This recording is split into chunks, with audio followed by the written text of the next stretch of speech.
The Buffalo Bills made easy work of the New England Patriots on Thursday Night Football, 24-10. We'll get into that game where the Patriots may be a fraudulent over 500 team that we might see slide down the stretch, and maybe some internal questions about what's going on there, especially with play calling duties on offense. Who would have seen that one coming? And we'll make the picks for the rest of Week 13 that were not in our six-pack of games from yesterday's podcast. And good news, everyone, Drew Brees not struck by lightning. All that and more coming up right now. NFL analyst Brian Peacock and former NFL scout Matt Williamson bring you expert NFL analysis every day in less than 30 minutes. Get an inside look into the NFL on the field and in the front office. With elite breakdowns, next-level analysis, and in-depth information only for the real NFL fans. This is Peacock and Williamson, and it starts now. Welcome to the Peacock and Williamson NFL Show. Brian Peacock alongside Matt Williamson at BD Peacock at Williamson NFL. Thanks for making us your first listen here on the Locked On Podcast Network. Your team every day. Today's episode brought to you by BetOnline. BetOnline has you covered this season with more props, odds, and lines than ever before. And, of course, all of the lines we reference when making our picks on today's program for Week 13 come from BetOnline, where the game starts. Unfortunate bit of real news with Antonio Brown, who the police are trying to find and arrest, and some. I mean, that guy's off crazy after crazy after crazy. Yeah, and that is a real story. Although there was a report that it was like a standoff with police, which wasn't really the case. But police are trying to find him, and they have a warrant out for his arrest due to some domestic stuff. It's like, man, I mean, that guy. I don't think anyone thinks his story is going to end good. No, and what worries me the most is it like a CTE thing? Is he just a knucklehead, or is there something like he needs medical attention? You know what I mean? Because like it's so far gone, and I don't know how bad he always was, and I think he was an interesting human being, right? And you covered him in Pittsburgh. Oh yeah, I know people know. There's all the talk about the Vontaze Burfict hits and multiple concussions that potentially sent him on a path that's just kind of it doesn't add up, right? Like this behavior isn't just normal, like, oh, I'm a diva behavior. Right. I mean, to really pull back the curtain, I mean, his mother, they grew up in a very, very rough neighborhood in Florida. His mother kicked him out of the house as a 15-year-old, and he was basically homeless. And so he certainly has some trust issues and some background stuff that's not pretty. Frankly, I don't think he's the smartest human being in the world either, but so be it. He was always a crazy hard worker. I do know some people that absolutely believe that Burfict hit changed him in two ways, maybe medically with his brain, maybe, but certainly made him realize that he's human, that I might not be able to do this the rest of my life, and I'm going to view the world differently. It scared him, as it would any human being. It just shows that the guy is human. But the recent stuff is nuts. And I don't think for much of his Steeler career he was this problematic. But I give Tomlin all the credit in the world for harnessing a big personality. There's some actual football news, though, because we had Thursday Night Football to kick off Week 13 last night, Matt, and that was the Buffalo Bills really handling too easily the New England Patriots for a team that Bill Belichick sees multiple times per year in the division. Thursday on the road for the Bills, and this game was never really didn't really ever feel close, even though the Patriots did have that 7-0 lead at the beginning, or 7-3 lead after one quarter. And then the Bills just kind of rolled away, and the Patriots couldn't get anything going on offense. The thing I'll point to here, Matt, is that, first of all, there looked like there was a sizable gap between these two teams. If you were thinking, hey, the Patriots might make a run and even try to make a run at the division, let alone try to make a run at one of those wild card spots, the division thing's not happening. There's definitely a gap in talent with these two football teams. That was clear. Oh yeah. I mean, go ahead. I'm sorry. I just want to ask you this. So how fraudulent were the Patriots coming into this game? Because when you see them play against a really good team like that at home, and then Ari Merov of Pro Football Focus had a tweet that put it into perspective as well. It's like, okay, well, the 6 wins that the Patriots have this year, they beat Sam Ehlinger, Mitch Trubisky, Jacoby Brissett, Zach Wilson twice, none of those 5 quarterbacks are still the quarterback of the football teams they play for. Yep. Jared Goff is the only win they have where the guy's still the quarterback of that team, and that's the Detroit Lions. Wow, I didn't realize that, but it does add up. I mean, I do think the Patriots are a league average team, and they're sitting at 6-6, but there's also a lot of really bad teams, and I don't think they can compete with the really good teams. I've said, going back to the preseason, I don't know where the good players here are. I mean, like, who's above average starters? And I think that list is longer than I originally suspected. The Judons of the world, and I think Ramondre Stevenson's kind of a star in the making, to be honest with you. But the defense isn't the best defense in the league like it looked, because it does great work against bad teams, and the offense is extremely disjointed. And I never two highlights was definitely Ramondre Stevenson. He looks great. And you got to love the slot corner, Jones, coming out here, getting the ball, and then looking like Tyreek Hill, like he was shot out of a cannon for that. Their leading receiver for most of the game. I don't know if he finished that way, but let's see more of that. I mean, he's their best playmaker. Yeah, absolutely. He's phenomenal. The for him last week with the punt return. Yep. Couple Bills Nuggets. I've been pushing all along. More James Cook. I think we're starting to see some of that. They are running the ball with some consistency, and I think they realize late in the year, let's take a little bit off of Allen. Let's prepare for the playoffs with some kind of running game. Allen and Diggs were tremendous, but if you just look at the box score, you would think this was a closer game than it was, but there are some underlying numbers like total plays, total first downs, time of possession. They had over 38 minutes of time of possession, where the Bills were really never threatened once you got into the second quarter. By the way, Marcus Jones did finish the game as their leading receiver by 20 yards. Yeah, 2 catches for 51 yards and the 48-yard touchdown there for Marcus Jones. The next closest was rookie wide receiver Tyquan Thornton, who had 2 catches for 31 yards, and then Ramondre Stevenson out of the backfield, 6 for 24. So when you look at this offense and you see Mac Jones on the sideline, and Mac Jones wasn't great in this game, and everything was short, and you're trying to. And Mac Jones is frustrated because you can't come back if you're not throwing the ball in a way that you could come back in a game. So Mac Jones is frustrated, yelling on the sidelines, like, call pass plays, call deep pass plays, right? He wants to throw the ball to try to win a football game because he's a competitive guy. And it's got to be frustrating. You're sitting there, it's like, well, we can't possibly win this game now because we can't do what we need to do on offense to get the points we need to win. Yeah. And then after the game, Kendrick Bourne was asked about that very thing and the frustration. And Kendrick Bourne, wide receiver who caught, a couple of dink balls from Mac Jones. Right. Yeah, man. This was his quote. Yeah, man, we need to scheme up better. We need to know what they're doing. We need to know what they want to do on third down. They call this and we call that, and it falls right into the way they want. So kind of pointing toward this whole Matt Patricia, Joe Judge, defensive coordinator group situation. We kind of made fun of it to start the season and looked at the Patriots roster and thought, man, this could end really bad. It hasn't been that bad, but again, this is Bill Belichick. Looking at those quarterbacks they've beaten, that's big. This season has been Bill Belichick beating up on bad quarterbacks, and that's about it. Losing the adequate and good ones. Play, you're kind of screwed. Yeah, I don't have a lot more to add to it than that. I mean, the whole plan seemed insane from the beginning. It's starting to really come to fruition that maybe it was bonkers. I'm not blaming Mac Jones for all the struggles, but he doesn't really have second reaction abilities too. I mean, if the first reads aren't there, he's not going to improv. And Josh Allen had thrown out of bounds and, an awesome strike in the end zone. I mean, those plays aren't going to happen. It has to be all by the book, which is an argument not to draft those type of players.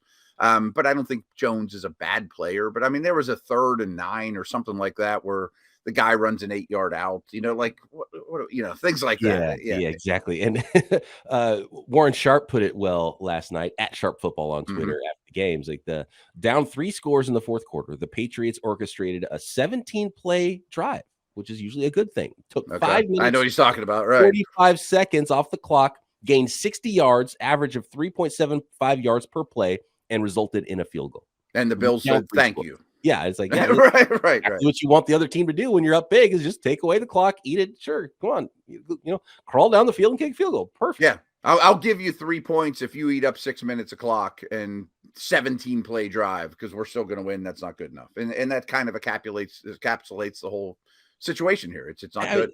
And for me, covering the 49ers, and we went through this whole process of, are the 49ers going to take, and people like Schefter's like, the 49ers are going to take Mac Jones number 3. That was the report. Oh, right. The day before the NFL draft. It's like, you're going to not only draft that player who's a nice player, if he falls into your lap, at the end of round 1 or even in round 2, right? That's the kind of what I thought of him. Remember, it was like, yeah, this is kind of a first, second round guy for me. Yeah. Late 1, early 2.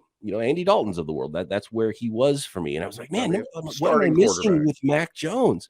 Are the Niners really going to spend 3 first-round picks to draft Mac Jones? And apparently it was tight between Trey Lance and Mac Jones. And who knows what Trey Lance turns out to be, but you don't spend that many resources on Mac Jones. So that's one thing that could have given 49ers fans nightmares. And it would have looked maybe better with the weapons on offense for Mac Jones with the 49ers, but when you're swinging for the ceiling there, quarterback, you're swinging for ceiling, right? Yeah. Last note that I do think needs mentioned, even with Von Miller out and some problems with the Bills, defensive front, the tackles for the Patriots were a problem. Wynn was out and Brown was playing with some kind of bad illness that showed. I mean, the protection was a problem for driving the ball down the field too.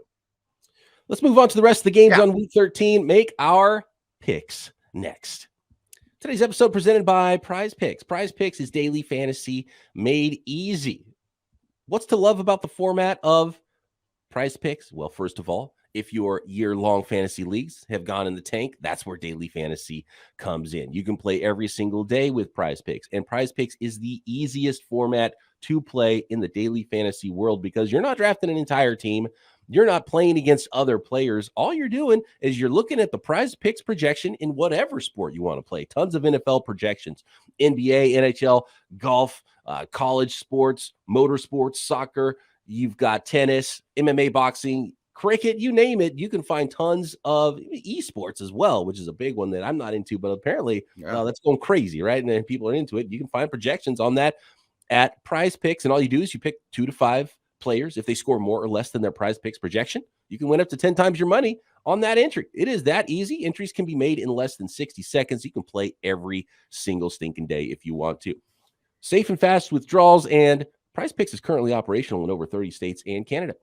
So download the Prize Picks app or go to prizepicks.com to sign up and play daily fantasy sports. First-time users can receive a 100% instant deposit match up to $100 with promo code Locked On. If you deposit $100, Prize Picks will give you $100. If you deposit $50, Prize Picks will give you $50 more to play with. Don't forget to enter promo code Locked On at sign up for an instant deposit match up to $100. I want to thank everybody once again for making Peacock and Williamson your first listen today. But for your second listen today, check out Locked On Sports Today. From the games that matter the most to the biggest stories in sports, go beyond the scoreboard and behind the scenes with local experts and insights only Locked On can provide. Locked On Sports Today, available on this app, YouTube, and wherever you get your podcasts. All right, taking a peek at the schedule, and we did our 6-pack of favorite games. There's a lot of good games. Good ones, but I'm going to go to your squad over there in Pittsburgh. Okay. Matt, those Pittsburgh Steelers favored by a point over the Atlanta Falcons, and the Falcons are a team that are like, hey, we're only a half game out of first place right now. So this is a game where, the Steelers started so slow, 4-7. I think they're playing a lot better ball, better on the defensive side of the ball. So they might be more of a thorn in team sides down the stretch than actually have an opportunity to get into that conversation of the wild card in the AFC because there's too many good teams over there. But this is kind of a sneaky important game in week 13. Yeah, it's an interesting one. Atlanta, I'll be honest, no offense, Falcons fans, I'm sure you know this, but I do extensive research for the Steelers' opponents. It's really just stop the run. I mean, nobody runs the ball like the Falcons and Bears. I mean, just volume. No matter what, they could be down 30. They're handing it off. And they got 4 ball carriers that all are going to play. And the Steelers' run defense last year was horrendous. It's gotten much, much, much better. But they played Monday night on the road. Now they got to travel again. Could they be worn down in the fourth quarter as they keep handing it to Cordarrelle Patterson? Cordarrelle Patterson, side note, Steelers really were problematic on kickoff coverage last week. That worries me too. Maybe Patterson takes one to the house. But it's hard to get behind this Falcons team if you think you have any semblance of a run defense because, I mean, Kyle Pitts put up terrible numbers, as we know. but everyone used to at least double him. Like now, Drake London hasn't had more than 40 yards since week 3. Like that's criminal, man. I mean, like if you can stop the run, which I think the Steelers can, the Falcons really don't have anything else. I've been preaching the home dogs too. It's only 1 point right now that you're getting with the Falcons as that home underdog, but I just like the Steelers a lot better in this. I like the progression of young quarterback Pickett, and so I'm going to give up that 1 point, and I'm going to take the Pittsburgh Steelers. Yeah, me too. Taking a look at the Bears and Packers, Matt. This is a big one because Aaron Rodgers says he's going to play. And we thought there was, a lot of conversations. Like, did we see the last of Aaron Rodgers in a Green Bay Packers uniform last week? And it doesn't seem like that's going to be the case. But the way Aaron Rodgers is talking makes me think that he's kind of knows the score a little bit more and that he will be sitting at some point this year because he talked about as long as we're mathematically in it. And it's also him probably not wanting to put the message out there that I want to step away. I want to not play, so he wants to be like, I'm still here. I want to play if we're in it before I hand it over to Jordan Love. That's the vibe I'm getting right now. I might be off here, but sounds I'm getting the same thing. And I'm also getting a little hint of, but hey, I'm a really good guy and a good teammate and want to do what's best for the team late in the year. And Jordan can play when we're eliminated, Yes, which might not be true long from now. right. Is at 4-8. But this is a good matchup for them to get right against the 3-9 Bears. Justin Fields banged up. He's going to try to play as well. They sat him last week. But the team has been so Justin Fields centric. Darnell Mooney's out now on offense for him to throw to, and he's banged up. So you don't want to run him 14 times like they had been. And the defense, everybody's out. They got no starters left on defense. So the Bears are in really bad shape. It's going to be hard for them to win down the stretch. And you can't, as much as you need to play Fields and develop him, you don't want to get the guy killed either and hurt his opportunity to play next year. I mean, just going off what I've read and vibes, I think it's going to be Rodgers versus Fields. But the Bears have a bye next week. Why would you put a running quarterback with a bad shoulder out there for this one game when you're going nowhere? I don't understand the logic behind that. Of course, there's the human side of it. I'm the leader of this team. I'm going to play if I can even walk. I get the machismo of it. I think that's the big thing with both those guys. Right. You can't not. They have to sit you down. You're not going to sit yourself down. Yeah, and that's fine. Okay. I mean, we've all been around football long enough to know that stuff exists. Right. It just doesn't seem smart. Green Bay, it still seems smart. I mean, I'm going to take the Packers because they own the Bears, and I think the Bears, besides Fields, really have nothing to hang their hat on. I mean, Chase Claypool's a disaster. The defense is horrendous. But that Green Bay run defense is certainly worrisome for this pick. We saw what the Eagles did to them. Holy cow. I mean, a lot of quarterback runs as well. But I do think there's something to Rodgers owning this team, owning the division, wants to go out, get another, win against a bad football team, and probably will by more than 3.5. Quick thing to run by you, though. The Packers are 4-8, but the state of the NFC, could they win 5 more games or 4 games and jump the Giants and get in still? No, because the Giants have a they're 3-game lead. It's just too much. Yeah, it's just too much. It's possible, but the Packers they have 8 losses. They would have to win out. You have to get at least 9 wins. So 9-8 could get you in if the Packers got hot, didn't lose a game the rest of the way, and one of those teams, Commanders, Giants, Seahawks in there as well, would have to collapse and end the year and tiebreakers and everything would have to break the Packers' way. They're very nearly already mathematically eliminated. In fact, if they lose this week and Washington and the New York Giants can't both win because they're playing each other. I was say they're playing each other. They're getting pretty close to being mathematically eliminated. Okay, yeah. I'm just trying to manufacture an NFC team that could finish strong and be relevant. And that would be a hell of a story. And it's not impossible as we currently sit. We'll say that. Right. Yeah. Highly improbable. Highly improbable. I will say also that Justin Fields' injury is his non-throwing shoulder too, so he could still sling it around a little bit. Right. I'm more worried about the running. But yeah, I don't think that's going to be the case. So yeah, I'll give up the 3 points. Give me the Packers and Christian Watson another long touchdown against that Bears defense. Oh, good call. All right, we'll go rapid fire here to finish up the week 13 picks next on Peacock and Williamson. But first, I want to let everybody know about some new football podcasts that are coming up on Audible. And we've talked all week about the new Ryan Khalil, former All-Pro offensive lineman, his new podcast. But there's another one. The title is Think Like a Champion. You can find it wherever you get your podcast. And it is a brand new podcast, Think Like a Champion, from Russell Wilson and Audible. And to be honest with you, the way Russell Wilson's season has gone, Matt, I think there's a chance that this is actually a more interesting podcast than they thought it was going a little to bit. be preseason, right? Yeah.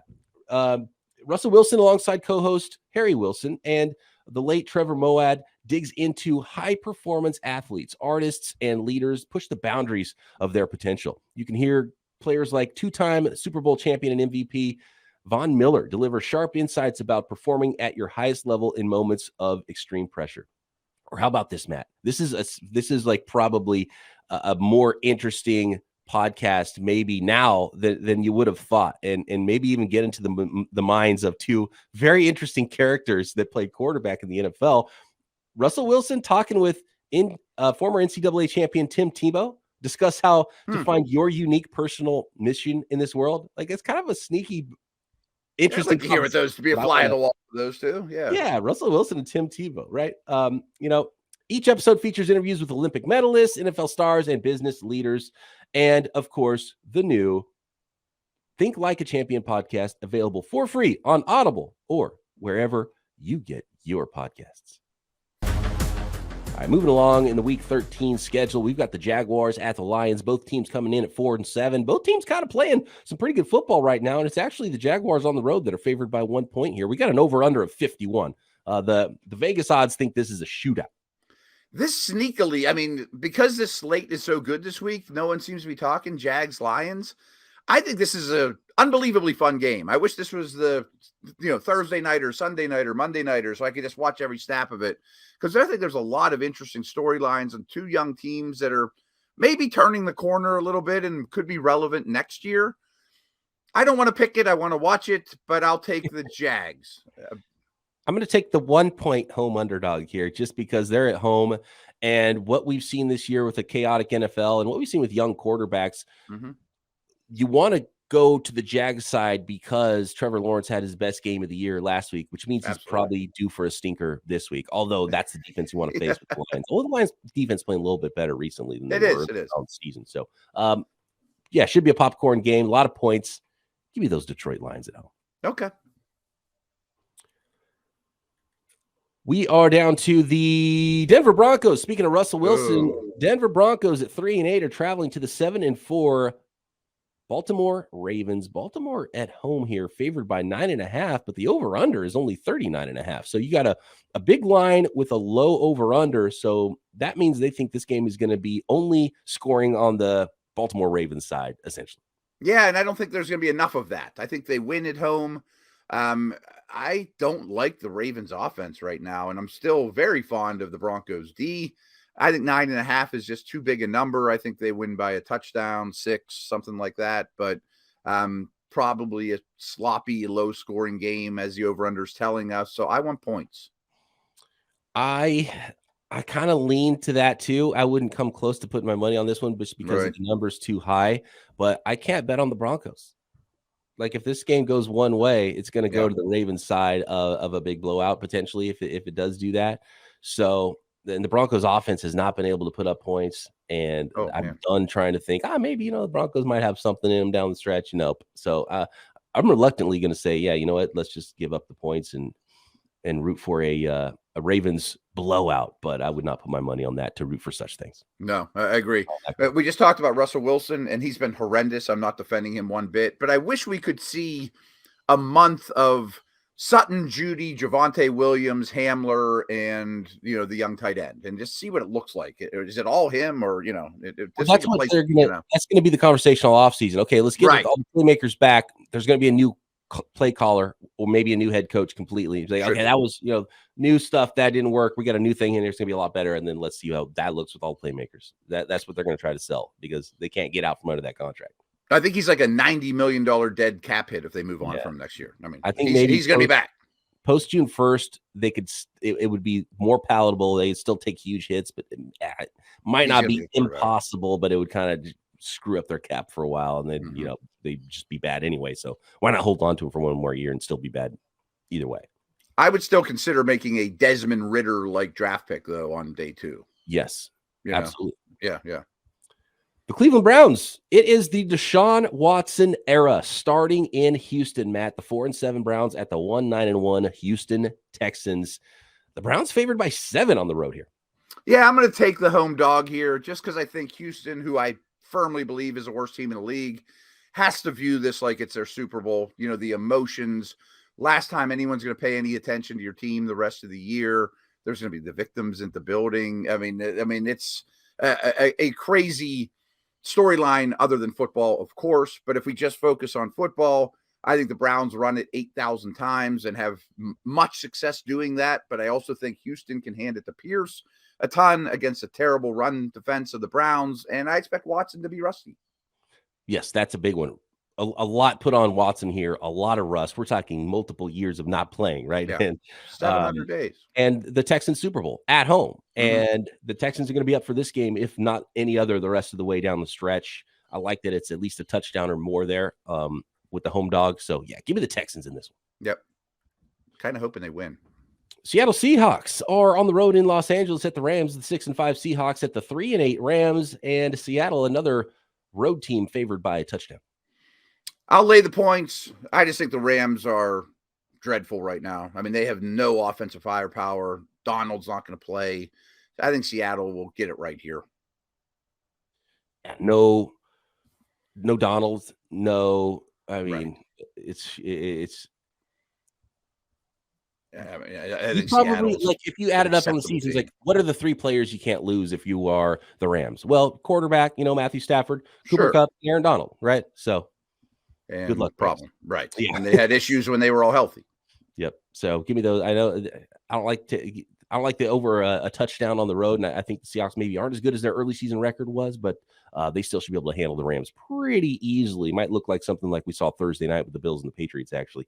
So give me those Seahawks here, and I'll give up the touchdown. Yeah. I mean, I think they'll play well enough. Chargers Raiders. The Los Angeles Chargers at 6-5 at the 4-7 Raiders. Las Vegas is favored by a point. Matt, they've shown more signs of life recently. They have. I mean, I'm higher on the offense, the head coach, the situation there than I was. I don't feel strong about betting this game at all. I guess I'll take the 1 and basically bet on Herbert. Same here. I mean, this one's easy for Okay. me. Give me those Chargers. Okay. Better football team. Yeah. Football team. I don't care where they're playing. Fair Indianapolis enough. Colts at the Dallas Cowboys. Cowboys should be favored and are favored by 10.5. Boy, I mean, studied the Colts to no end last week, and it's not pretty, especially offensively, especially dealing with a big pass rush. They're going to see a big pass rush. I love where Dak Prescott's at right now. I think they win by double digits.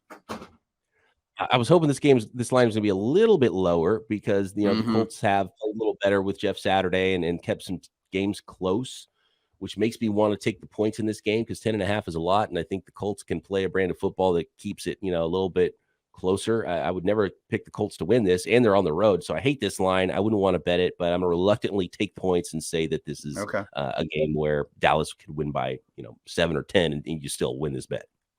I mean, Jonathan Taylor could keep it close, and I think the Colts D is pretty good. Yeah. Mm-hmm. The New Orleans Saints, 4-8. This is an NFC South showdown on Monday Night Football. The first place Buccaneers at 5-6, trying to scratch back to 500 at home. They're favored by 3.5. Oh, I want the points here. I think these are very equal, uninspired, unexciting teams at this point. Saints always play the Bucs tough. Lattimore on Evans. There is some history here. Usually they're physical tight games. I'll just take points, but I'm not very high on either one of these teams right now. I might have gotten the Bucs picks the most wrong throughout the entire season. And I might again, but I'm going to take the Bucs and give up those points at home. They're going to turn the corner. I keep saying that over. They never do. That's the angle on that corner is not sharp, but they might eventually get that thing. Maybe. It's like a tanker turning the corner. All right. That is week 13. Thanks, everybody, for making us your first listen. Matt and I back Monday to break it all down right here. Peacock and Williamson.